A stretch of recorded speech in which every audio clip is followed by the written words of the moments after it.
What's happening, guys?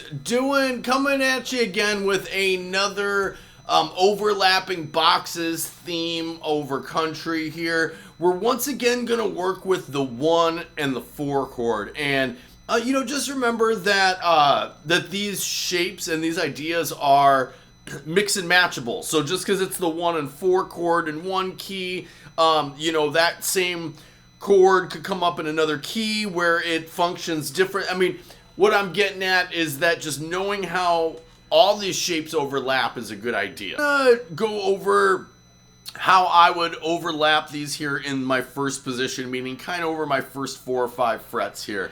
In A, you're gonna be using a lot of 2 and 4 here, right? But you're also going to be using a lot of the 2nd and 4th frets in D as well. And really the point I wanted to get at with this is so much of this is obviously the notes you're targeting over the chord, but also the thirds, right? So for instance, something I love to always point out is that the major 6 over the 1 is your major third over your 4 chord, over A and over D. Okay? Now that right now just, on its own there doesn't really, in a vacuum that doesn't make as much sense, right? But when you're grooving in A,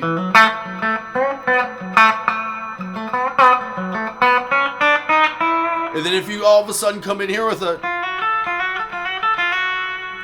it kind of feels like you're implying that change, right? Because you're...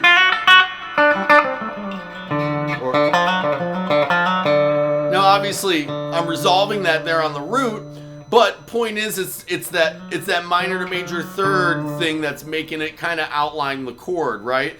So, my point is that these overlap all over the place on the neck. So today, let's get into this position. And in A, we're going to use our A country scale here, not just the major arpeggio. That's not going to give us enough notes to work with here. So we're going to start with 5 on our low E, and then we're going to have all these notes at our disposal. We're going to go 2, 3, 4, 5 on our D, 2, 4, 5 on our D. I'm sorry. That chromatic before was on your A. If I said D, it's 2, 4, 5 on your D. It's 2, 4, 5 on your G as well. And then you're going to have 2, 3, 5 on both your B and your E strings, okay? Now, this is what I'm going to be thinking out of over my A chord. Now, what's huge here is...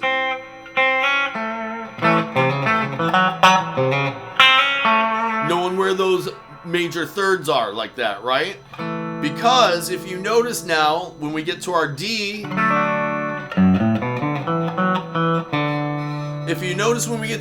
look at this box here.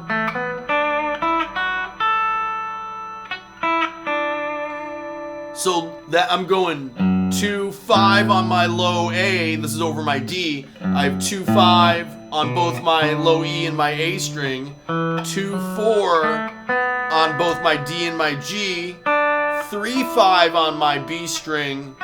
And 2, 5 on my high E. Now, if you notice, look at all those notes. Those are in my A scale, right?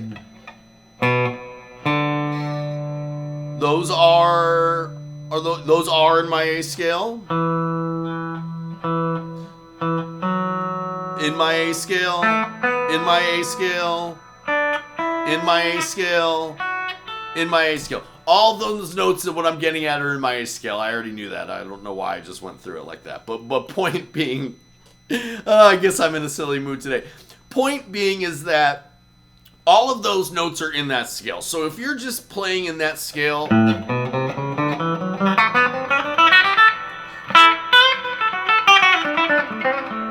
if you're just playing in that scale, why is it that you have all the same notes that are in the D scale or D box that we would use in this application here? Why then does it still sound like we're playing over A, right?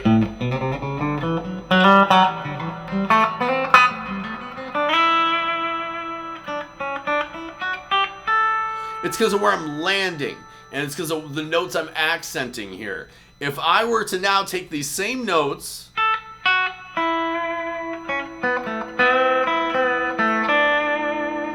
land on that note, now I'm what? Now I'm on D, my root of D, which if you're at a root, you know you're not far from a third, right? You know you're not far from that major, minor to major third. There I am again, always saying it the wrong direction. Point being though is that all of a sudden in this same box that I'm in, I can make it sound like I'm changing to D even though I'm not, by just hitting that D there. I'm on 5 on my A string, and you'd really want to accent that minor to major third, 3 to 4 on your D string, right?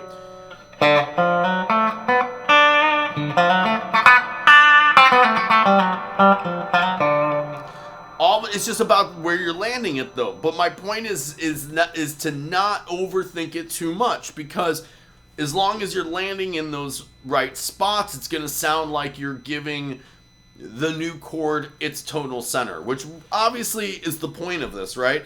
If you have any, if you're like me and starting to get familiar with how to play over country changes, you're realizing that every time you get to a chord, no matter how it functions in the progression, you're going to treat that as the one chord for the moment, okay? In other words, in this kind of progression,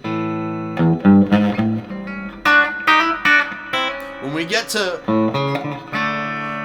our D here, we're going to treat D, we want to treat D now like it's home, even if it's not for long, even if we're going to leave home soon.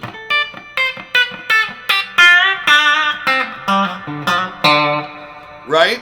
So now we're not changing a whole lot of notes, right? I mean, it's not really about that here, which has taken me a long time to wrap my head around, and it takes a level of thinking while you're playing that I don't think most people want to do.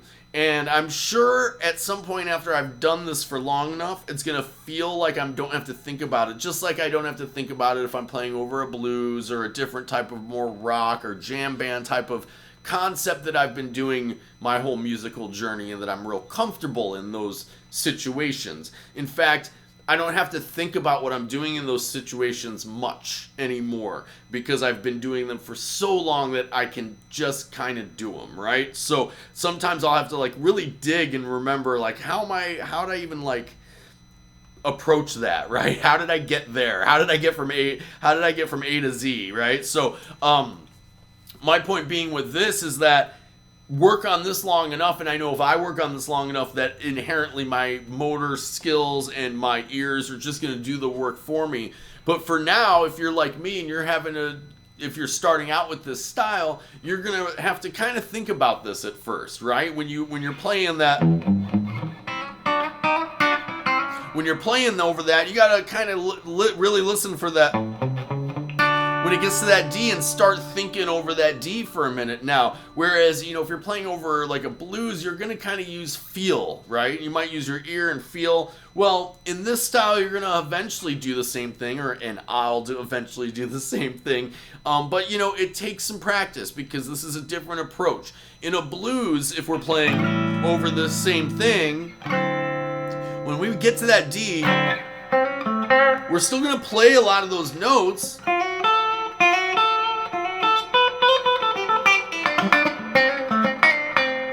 We're still going to play a lot of the same notes that would be in this D box.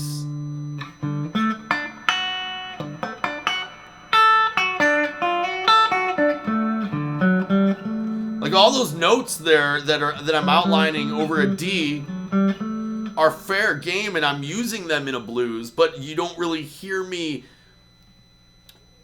landing on them and making D the tonal center here, right? And I'm using my ears to do that. I'm not, I'm not thinking, I need to stay in a blues. Better not do that. Better not make it sound like I'm going over D. No, I mean, I don't do that. But point being is that inherently, like with your ear, you're doing that, right? So you're not accenting those changes in the same kind of way. You're not treating the new chord like it's the one chord for a moment. That's my way of framing it. It's like, if I'm trying to play in this style and sound this with the country flavor, I'm going to treat every chord like it's the one chord for a minute, right? And while I'm on it. I don't know if that's how all the guys approach it, but I feel like that's what's helping me kind of get there. So cool. I've rambled more than usual, which is a crazy thought. I mean, I ramble as it is, right? The other day I did some licks from the song Ramblin' Man, and I didn't even make a joke about how much I ramble. What's wrong with me? Anyway, you guys, you know how much I love y'all. Like, subscribe, share. I will see you on the flip. Much love. Later, y'all.